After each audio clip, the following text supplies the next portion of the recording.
전능하신 하나님 말씀 낭송 리더 일꾼의 직책.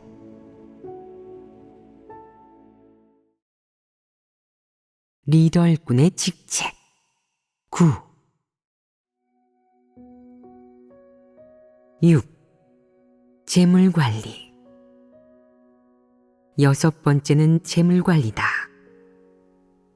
재물관리 사역은 비록 복음사역이나 가건무 사역처럼 자주 사역 지침이 하달되지는 않지만 하나님 집에는 역시 구체적인 사역 지침이 있다.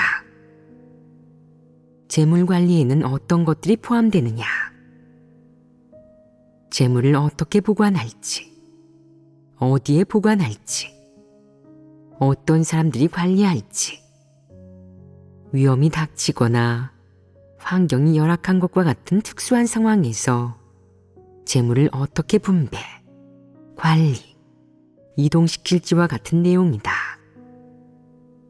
이런 일은 사실 사역 지침에서 모두 정해놓았으므로 리더 일꾼은 해당 사역과 관련하여 상부에서 직접 명령하거나 사역 지침을 하달하기를 기다렸다가 수동적으로 관리해서는 안 된다.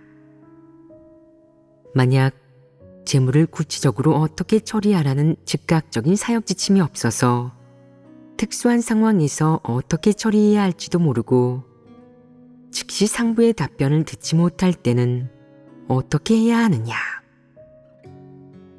안전이 우선이고 하나님 집의 재물을 잘 보호하는 것이 내 책임이다. 하나님 집에서 인쇄한 하나님 말씀 책과 각종 기기, 양식, 현금과 같은 재물은 리더 일꾼이 하나님 집의 지침에 따라 안전한 곳에 보관해야 한다. 이런 재물이 습기에 노출되어 곰팡이가 피거나 벌레 먹지 않게 해야 하고 악인이나 큰 붉은 용이 가로채도록 두어서는 더더욱 안 된다. 또 한편으로 하나님 집의 재물들을 잘 관리하는 것 말고도 보안 작업을 꼼꼼하게 해서 관련 없는 사람은 누구라도 이 일을 알아서는 안 되고 아는 사람들은 입단속을 철저히 해서 함부로 얘기하지 않도록 해야 한다. 하나님 집에서는 이런 사역에 대해서도 구체적인 사역 지침이 있는데 어떤 것은 서면으로 하달하거나 공개하기가 조심스러운 경우도 있다. 리더 일꾼이 만약 재물관리 분야와 관련해서 더 나은 방법이나 루트를 생각해냈다면 당연히 하나님 집의 재물이 어떠한 손실도 입지 않도록 잘 관리하고 보관하는 것을 원칙으로 해서 다른 리더 일꾼과 같이 상의하고 자율적으로 결단을 내려도 된다. 이것은 특수한 사역이다. 입이 가벼운 사람, 책임감이 없는 사람, 마음 씀씀이가 바르지 않은 사람, 믿은 지 얼마 안 돼서 기반이 없는 사람, 그리고 하나님 집의 재물을 언제나 호시탐탐 노리는 사람들은 절대 알게 해서는 안 된다. 이런 내용을 하나님 집의 사역 지침에서 대놓고 언급해서는 안 된다. 그렇다면 리더 일꾼과 믿을 만한 보관 담당자들이 이 점을 알고 있어야 하지 않겠느냐? 한 가지 특수한 상황이 있다. 만약 리더로 새롭게 선출된 사람이 있는데 하나님을 믿은 지 3년밖에 되지 않았고 자질은 매우 좋고 아주 열심이다. 겉보기에는 그래도 괜찮은데 다만 그의 인품이 어떤지 알 수 없고 재물에 대한 그의 관점이 어떤지 탐내는 마음이 있는지 이런 점을 잘 모르고 파악하지 못했다. 하나님을 믿은 지 오래된 형제자매들은 그를 잘 모른다. 속속들이 잘 아는 것은 아니다. 이런 상황에서는 어떻게 해야 하느냐? 사역을 인계할 때 다른 사역은 모두 인계해도 재물 관련 사역은 인계해야 하겠느냐? 아닙니다. 그 이유가 무엇이냐? 리더 일꾼의 주요 사역은 재물만 관리하는 것이 아니다. 재물은 단지 그중 일부에 불과하다. 만약 정말 적합한 사람이 관리하고 있고 새로 선출된 리더 일꾼을 믿을 수 없다면 우선은 인계하지 않아도 된다. 그가 오래 믿을 수 있을지, 굳게 설 수 있을지 모르기 때문이다. 전에 어떤 사람이 막 교회 리더로 선출되었는데 취임하고 나서 그가 제일 먼저 한 일은 바로 하나님 선민들에게 재물을 보관한 은행 계좌와 비밀번호를 요구한 것이다. 그는 계좌와 비밀번호가 누구한테 있는지 물어보면서 얼른 넘겨달라고 재촉했다. 이런 상황에서 인계할 수 있겠느냐? 다른 사역은 하나도 조바심 내지 않고 마음 쓰지 않으면서 이 일에만 특히 진지하고 조바심을 내는데 이 사람을 믿을 수 있겠느냐? 리더 일꾼이면 무조건 믿을만하다고 생각하지 마라. 사실 진정으로 원칙에 따라 선출된 보관 담당자라야 믿을 수 있다. 그는 목숨을 바쳐서라도 하나님 집의 재물을 잘 보관할 수 있으며 이런 사람이 가장 믿을만하다. 그렇다면 리더 일꾼이 누구나 그렇겠느냐? 꼭 그렇지는 않다. 전에 한 교구의 리더 일꾼이 큰 붉은 용에게 잡혀가서 교회의 재물을 전부 팔아먹는 바람에 막대한 재물 손실이 발생했다. 그가 만약 교회 재물이 어디에 있는지 몰랐다면 죽도록 맞아도 말하지 못했을 것이다. 그러면 하나님 집의 재물이 손실을 입는 일은 없지 않았겠느냐? 그가 아는 것이 너무 많았기 때문에 심한 고문을 이기지 못하고 실토했고 그로 인해 결국 그 돈이 큰 붉은 용의 소나기에 들어가고 말았다. 재물에 관한 일을 그에게 알려주지 않고 보관을 담당한 그 사람도 믿음직한 사람이었다면 하나님 집의 돈이 손실을 입거나 큰 붉은 용에게 빼앗겼겠느냐? 그럴 수 없었을 것이다. 이것은 심각한 교훈이다. 그러니 이 사역을 안배할 때 가장 중요한 한 가지는 안전을 우선시하는 것이고 손실을 최대한 줄이고 안전한 방법으로 해야 한다는 것이다. 하나님 집의 재물을 충실하게 관리할 사람을 찾아 관리를 맡기는 것이 가장 믿을 만한 방법이다. 그 사람이 다른 일은 못하지만 현금과 재물을 보관하는 일만큼은 확실하고 충성스럽다면 그에게 보관을 맡기는 것은 사람을 옳게 쓴 것이다. 이 사역은 단일한 사역이므로 이에 관한 지침은 매우 간단하다. 옳은 사람을 찾아 보관을 맡기고 안전한 곳을 찾아 보관하는 것이다. 그 밖에도 하나님 집 재물의 분배와 지출에 대해서도 하나님 집 사역 지침에 구체적인 규정이 있는데 필요한 곳에는 써도 되지만 불필요한 곳에는 쓰지 않는 것이다. 또 한 가지, 재물의 지출에 대해서는 엄격한 관리 감독 제도가 있으며 각종 수속과 절차, 몇 사람의 서명이 필요한지 등은 하나님 집에 구체적인 규정이 있다. 관리, 보관, 지출, 회계까지 모두 구체적인 사역 지침이 있다. 7. 정리사역. 7번째는 정리사역이다. 이 사역 역시 하나님 집에서 계속해서 구체적인 사역 지침을 제시하고 있는데 한편으로는 하나님 집 사역의 필요성에 따라 또 한편으로는 각 부류 사람에 대한 구분과 정의에 따라 그리고 각 부류 사람들이 드러난 후의 모습에 따라 사람을 각기 부류대로 나누어서 사역 지침을 제시한 것이다. 하나님 집에서 각종 적그리스도와 악인, 불신파를 처리할 때는 모두 원칙이 있다. 어떤 사람은 본분을 이행하는 대열에서 정리되었고, 어떤 사람은 풀타임 교회에서 정리되어 파트타임 교회나 보통교회로 가기도 했고, 어떤 사람은 보통교회에서 정리되어 비조로 가기도 했고, 또 어떤 사람은 곧바로 제명되거나 출교되기도 했다. 교회를 정리하는 사역은 하나님 집에서 거듭해서 사역 지침을 제시하고 있다. 정리될 조건에 부합하는 각 부류의 사람에 대해서도 구체적인 사역 지침이 있다. 사람이 본분을 이행하는 태도와 본분을 이행하는 과정에서 저지른 과오에 따라, 그리고 각 부류 사람들이 드러낸 폐괴 본질에 따라 최종적으로 그들에 대한 구체적인 처리 방안이 마련된다.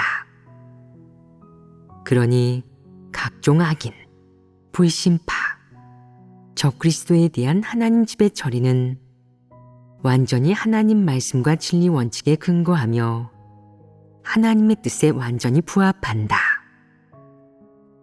이 사역 지침에 대해서는 한편으로는 진리 원칙을 교제해서 사람들이 깨닫고 각 부류의 사람들을 분별하는 법을 배우게 하고, 또 한편으로는 교회의 하달에서 교제하고 시행하게 한다. 어쨌든 교회 정리 사역은 반드시 가급적 빨리 시행해야 하고, 교회의 악인이 없어질 때까지 절대 중단하지 말고 계속 진행해야 한다.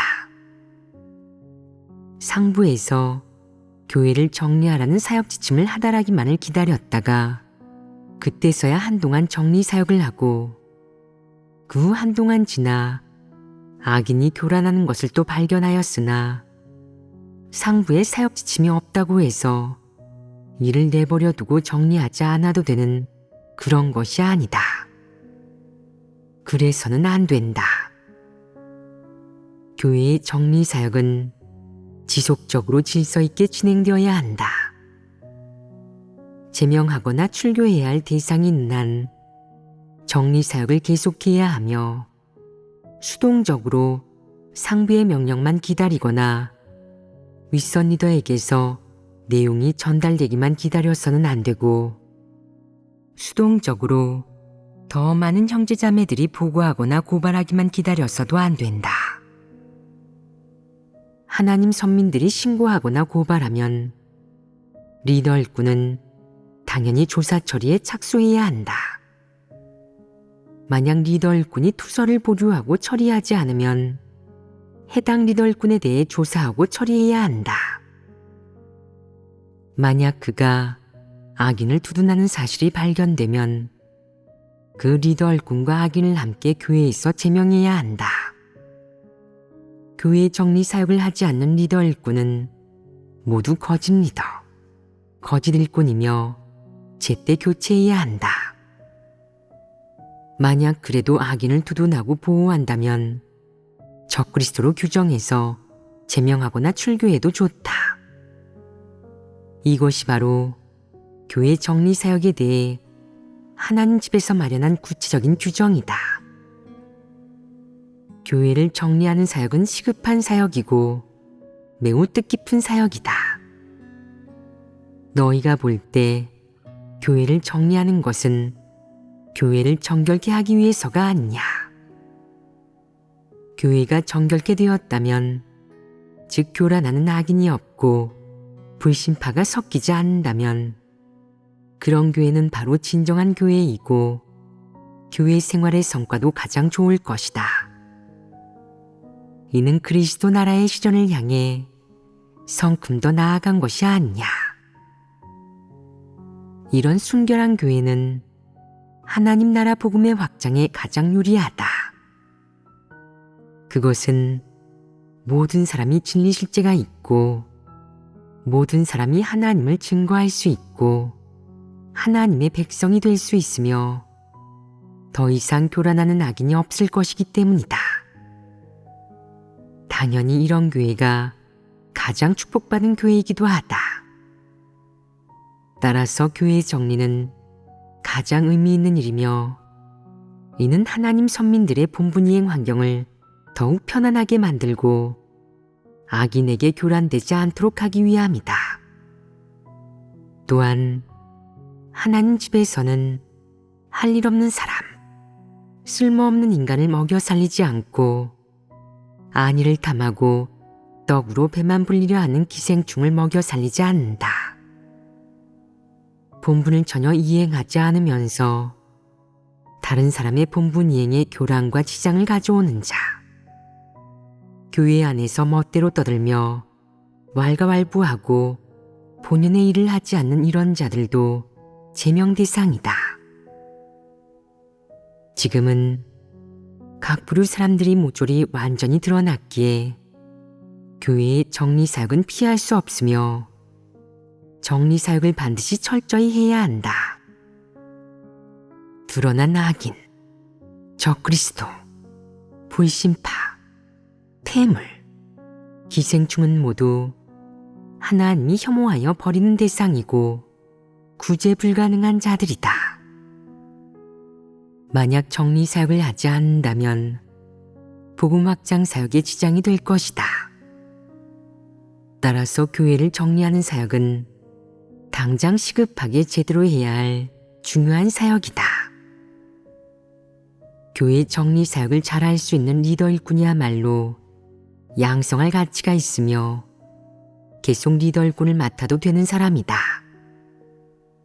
교회 정리 사역을 가로막는 리더 일꾼은 모두 장애물과 걸림돌이니 하나님 선민들이 폭로하고 고발해야 한다.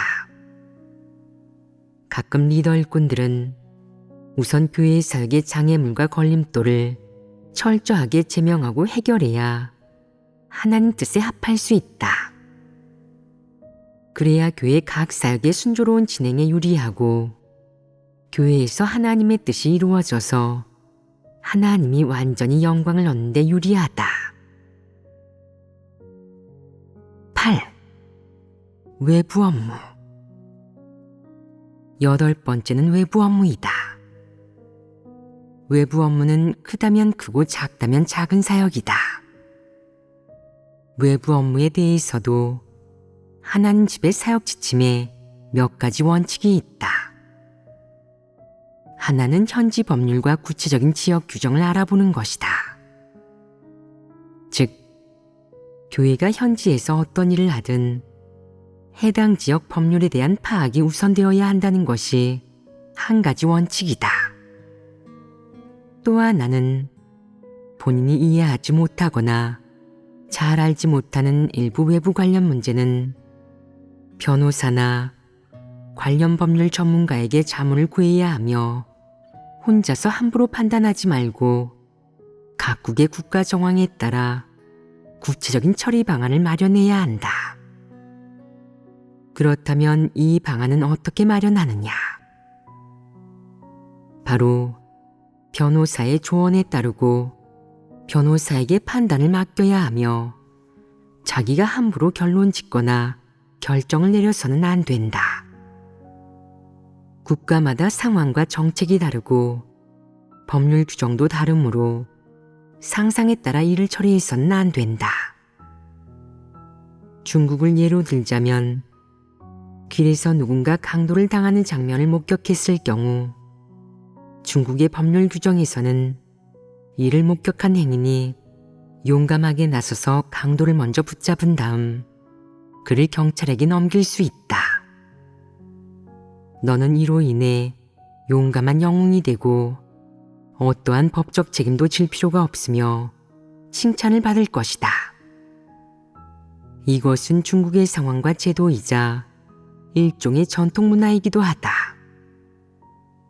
중국인들은 이를 전통 미덕으로 미화해서 부른다.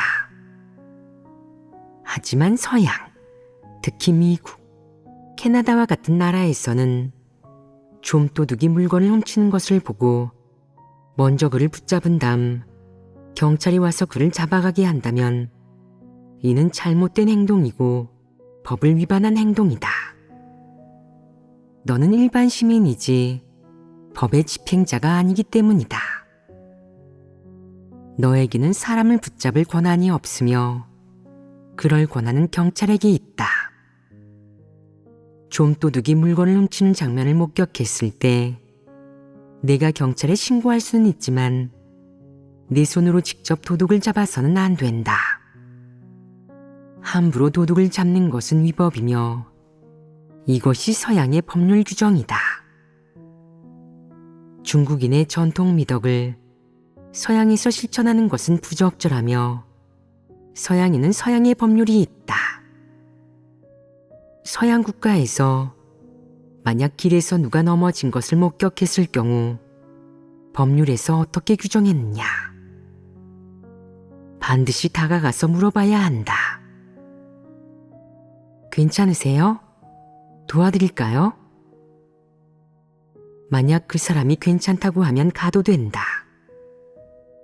만약 보고도 물어보거나 살펴보지 않고 그냥 가버린다면 그건 법을 위반한 것이 된다. 만약 중국에서 이런 상황을 만난다면 아마 속임수일 가능성이 있다. 그냥 무시하면 아무 일도 없지만 만약 괜찮으세요? 도와드릴까요? 라고 했다가는 곤란해질 수 있다. 그 사람이 너를 등쳐먹으면 너는 평생 힘들어질 것이다. 이 두 가지 일이 시사하는 바가 무엇이냐? 국가마다 민족마다 교육이 완전히 다르고 사회 환경과 사회제도 역시 완전히 다르며 당연히 법률 규정도 모두 다르다는 것이다. 외부 업무와 관련하여 한편으로는 외부 업무를 담당하는 사람은 교회 관련 사역에 관계된 법률, 규정, 조문을 정확히 파악해야 하고 또 한편으로는 형제자매가 알아야 할 생활 상식이나 일부 법률 조문도 좀 보급해야 한다. 그러니까 하나님 집에서 이 사역에 대한 사역 지침을 두어서 사역 담당자들에게 어떤 일을 하든 우선 관련 법률과 정부 규정에 대해 자문을 구하도록 요구하고 있다. 특히 일부 해결하기 어려운 문제를 만났을 때는 변호사와 상담해야 하며 혼자 맹목적으로 판단을 내리거나 중국인의 사고와 논리에 따라 해결 방안을 세우면 안 된다. 이것은 어리석고 무지한 행동이다. 이런 것들을 이해하고 나면 외부 업무의 의미와 사역을 통해 이루려는 성과, 그리고 하나님 집에서 이에 관한 사역 지침을 제시해야 하는 필요성을 알게 될 것이다. 이 사역에 포함되는 범위는 그리 넓지 않다. 따라서 관련 사역 지침은 대개의 경우 사역에 관계된 사람들만 잘 이해하면 되고 형제자매들이 알아야 할 내용이라면 이해하고 파악하도록 해야 한다. 외부 업무도 매우 중요하다. 형제자매들이 해외에서 생활하고 일할 때 관련 법률 규정을 모르면 안 되기 때문이다. 이와 관련해서 하나님 집에서 이 방면의 요구에 대해 구체적인 사역 지침을 마련해 두었으니 지침대로 시행하면 될 것이다. 만약 특수한 상황이 발생한다면 하나님 집에서도 응급 대책을 마련할 것이다. 만약 외부 업무에 관계된 일이 있다면 반드시 외부 업무 담당자에게 문의해서 하나님 집에서 이 사역에 대해 구체적으로 어떻게 지침을 내렸는지 알아봐야 한다. 맹목적으로 자기 상상에 따라 함부로 행동해서는 안 된다. 그러면 골치 아픈 일이 벌어질 수 있으며 상상도 못할 결과를 맞이할 것이다. 외부 업무 역시 단일 사역이라 복잡하지 않다. 구체적인 사역 사항은 사역 지침 안에서 대부분 찾을 수 있을 것이다. 해외에서 외부 업무를 하려면 처음에는 다소 복잡하게 느껴지겠지만 얼마간 하면서 규칙과 요령을 터득하면 그렇게 복잡하지 않을 것이다. 처음 해외에 나간 사람은 쓰레기를 버렸다가 신고를 당하기도 하고 밤에 너무 늦게 자서 신고를 당하기도 하고 아침에 너무 일찍 일어나서 신고를 당하기도 하고 개가 짖어서 이웃에게 방해가 되는 바람에 신고를 당하기도 하고 발코니에 빨래를 널었다가 신고를 당하기도 하고 주차를 잘못해서 신고를 당하기도 하는 등 여러 가지 일로 신고를 당한다. 결국 신고 횟수가 많아지고 경찰이 수시로 찾아와 계도하다 보면 나중에는 비로소 여기는 중국이 아니라 해외임을 의식하게 된다. 그리고 서서히 경각심을 가지게 되고 법률의식이 조금 생겨나는 것이다. 그러면서 생활, 일, 운전 등 여러 가지 영역에서 규칙을 조금씩 알게 된다. 처음에 중국인이 해외에 나가면 사람으로서의 기본적인 예의만 조금 알고 있을 뿐 그보다 더 많은 법률 분야의 상식은 아는 바가 없어서 마치 야생동물처럼 법률의식이 없다. 그러다가 몇 년이 지나서야 식견이 좀 생기고 규칙을 조금 알게 되면서 길들여진 것처럼 많이 나아지게 된다. 9. 교회 복지. 9번째는 교회 복지이다. 하나님 집에서는 전부터 교회 복지에 대한 사역 지침을 마련하여 풀타임으로 본분을 이행하는 사람이나 가정에 도움이 필요한 경우 교회 리더가 반드시 해결하도록 규정하고 있다. 이 방면의 사역 지침에서 구체적인 시행 방안과 원칙을 찾을 수 있다. 하나님 집에서는 구체적인 내용과 규정을 마련해 놓은 것이다. 하나님을 믿다가 수감되어서 가정생활이 곤란해졌다거나 부모가 장기간 밖에서 본분을 이행하느라 집안에 자녀를 돌볼 사람이 없다거나 오랫동안 본분을 이행하다 병을 얻었다거나 하는 등의 곤란을 겪는 형제자매는 교회에서 도와주고 해결해 주어야 한다. 이 방면의 사역에는 특수한 상황이 있는데 형제자매를 접대할 여건이 되는 일부 가정에 수입원이 없을 경우 그들이 형제자매들을 접대하면서 발생한 지출은 어떻게 처리해야 하느냐. 이것은 교회 복지 관련 사역에 해당하는데 사역 지침에서 관련 규정을 찾아도 되고 리더 일꾼이 현지 상황에 맞게 교회 자원을 합리적으로 분배해서 접대 사역을 해도 된다. 교회에서는 이에 대해 구체적인 규정을 마련해 두었다.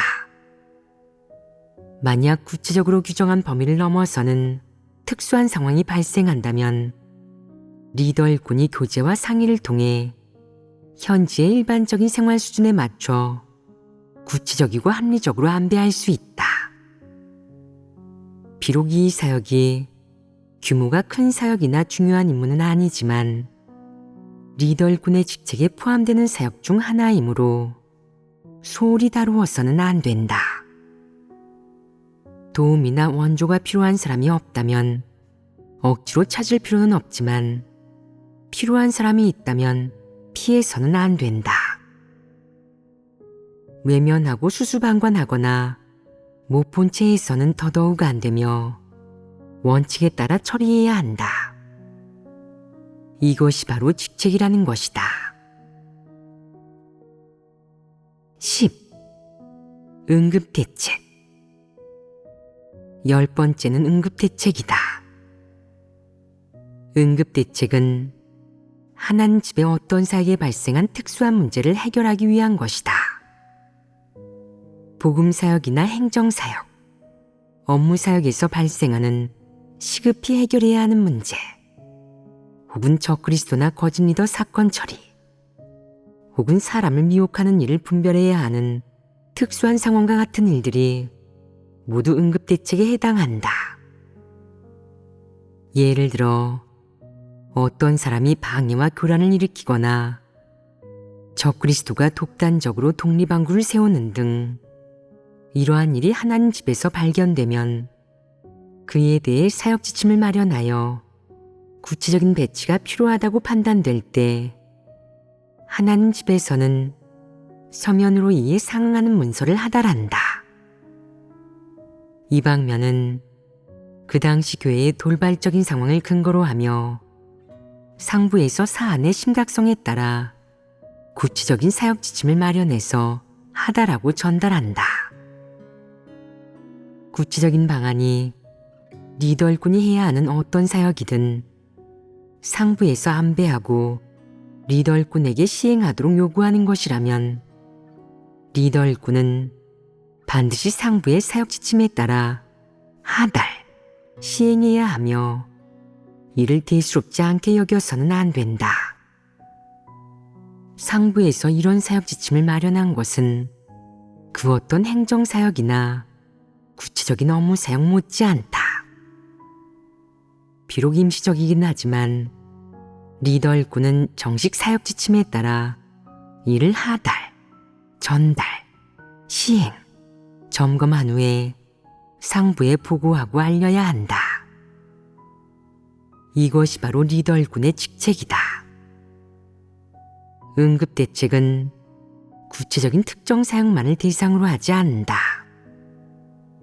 즉, 상부에서는 수시로 각 교구의 각급 리더에게 임무를 부여하거나 요구사항을 제시하거나 특정 사역에 관해 안배한다. 리더 일꾼은 이런 사역을 소홀히 대해서는 안 된다. 각급 리더와 각 교구에 하달된 사역 지침이라면 그것은 리더 일꾼의 직책 범위에 해당하는 사역이다. 따라서 리더 일꾼은 수수방관해서도 안 되고 사역이 큰지 작은지 본연의 일인지 아닌지를 구분하거나 사역 지침에 담긴 상부의 어조나 시급성을 추측하여 즉시 시행할지 여부를 결정해서도 안 된다. 모두 있어서는 안 될 일이다. 마땅히 그 사역을 정식 사역으로서 집행하고 중요한 임무와 부탁으로 생각해서 완수해야 한다. 이것이 바로 리더 일꾼의 직책이다. 특수 상황에서는 응급대책이 있기 마련이다. 이는 특수한 배경에서 하는 사역이다.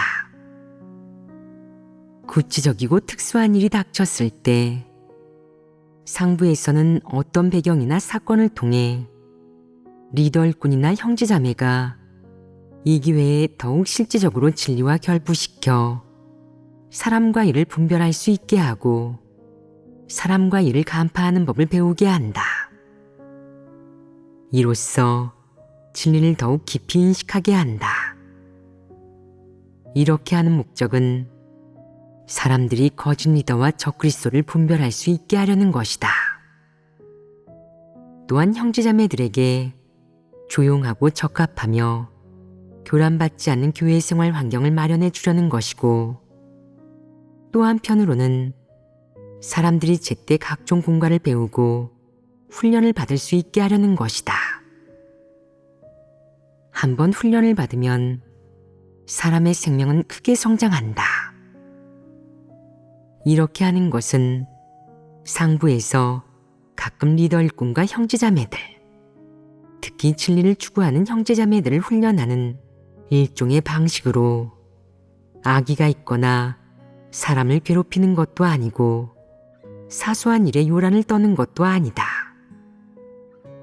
비록 응급대책이고 임시적인 사역지침이기는 하지만 의미가 있고 가치가 있으니 가끔 리더 일꾼과 형제자매들이 이해하고 올바르게 대할 수 있기를 바란다. 사역지침의 항목을 총 10가지 나열했고 각 항목에 대해 기본적으로 교재를 마쳤다. 그렇게 구체적으로 교제하지는 않았지만 사역 지침이 대체 무엇이며 하나님 집에서는 어떤 구체적인 사역을 하는지 너희가 깨닫고 이해하기에는 충분하다. 또 한편으로 이런 구체적인 항목을 통해 하나님이 교회에서 그리고 하나님이 택한 사람들 사이에서 대체 무슨 일을 하는지 파악할 수 있다. 하나님 집의 사역은 기업을 경영하는 것도 정치를 하는 것도 인권운동을 하는 것도 아니며 어떤 상업활동에 종사하는 것도 아니다. 하나님 집에서 하는 일은 바로 사역 지침에 제시된 그 사역들이다. 따라서 전능하신 하나님 교회가 어떤 교회인지 계속해서 추적, 연구, 조사해오던 일부 집권당과 사회기구들은 아마 상황을 알아보고 하나님 집의 영상과 웹사이트를 살펴본 후 전능하신 하나님 교회가 진정한 신앙이고 어떤 국가의 정치 활동에도 참여하지 않는다는 사실을 확인했을 것이다. 전능하신 하나님 교회는 중국 공산당으로부터 그토록 오랫동안 무자비한 탄압과 공격을 받으면서도 꾸준히 복음을 전하며 하나님을 증거하고 있다. 또한 하나님 말씀과 진리, 각종 간증 영상을 모두 웹사이트에 올려서 인류 사회에 너무나 크고도 많은 유익을 가져다 주었고 하나님이 말세에 계속해서 진리를 선포해 인류를 구원하고 있음을 완전히 증명하고 있다. 그들은 연구한 끝에 어떤 결과를 도출했느냐? 그게 실망하지 않았느냐? 그들은 무슨 꼬투리를 잡아 우리 교회에 이단이라는 누명을 씌우고 반당, 반국가적이라는 낙인을 찍으려고 궁리도 했지만 이제 보니 그럴 수 없다는 것을 알게 되었다. 지금까지의 교회 사역 지침으로 보면 누명을 씌울 방법이 없으니 헛되이 연구한 것이다. 이것은 애초에 유대인이 예수를 연구한 것과 같다. 서기관과 바리새인, 정부의 고위 관리들이 예수의 말씀과 한 일을 연구했지만 법률에 위배되거나 정치에 관계된 행동은 전혀 없다는 것을 발견했다. 예수의 말과 행동은 전부 옳았고 전부 진리였고 전부 성경에 부합했기에 그들은 결국 실망할 수밖에 없었다.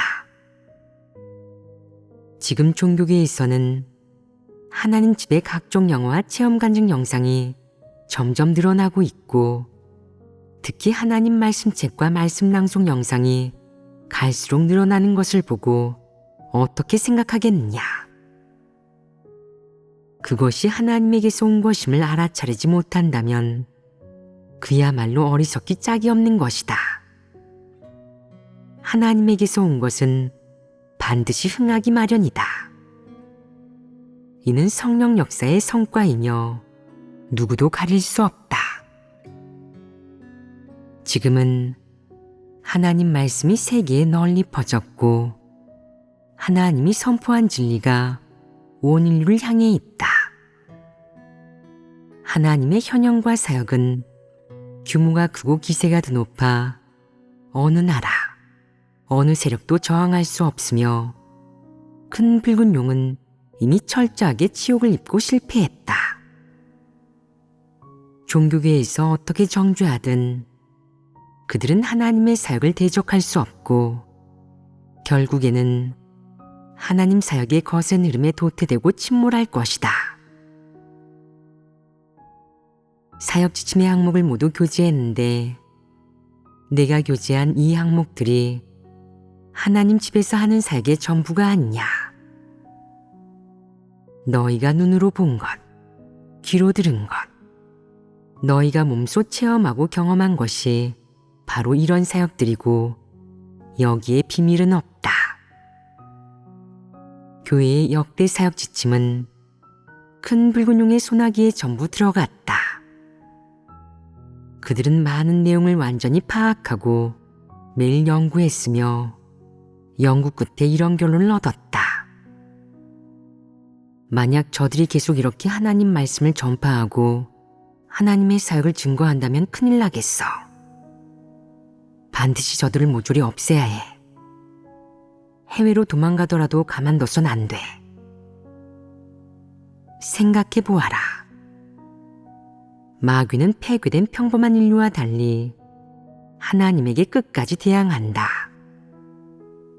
폐괴된 평범한 인류가 교회의 간증을 본다면 그래도 이해할 수 있고 일리 있는 말이라고 생각해서 박해를 가하지 않을 것이다. 하지만 사탄 마귀는 다르다. 그것들은 내가 하나님을 따르고 증거하는 것을 보면 너를 미워하며 너를 살게 두지 않고 죽이려 한다. 자기 말을 듣지 않고 자기를 경배하지 않으면 너를 가만두지 않고 내 숨통을 조일 것이다. 내가 어딜 가든 끝까지 쫓아가 죽이려 하고 세상 끝까지 가더라도 너를 놓아주지 않을 것이다. 큰 붉은 용이 바로 그렇게 한다. 이것이 바로 사탄의 사악함이며 보통 폐괴된 인류와는 다르다. 이 점을 분명히 알아야 한다.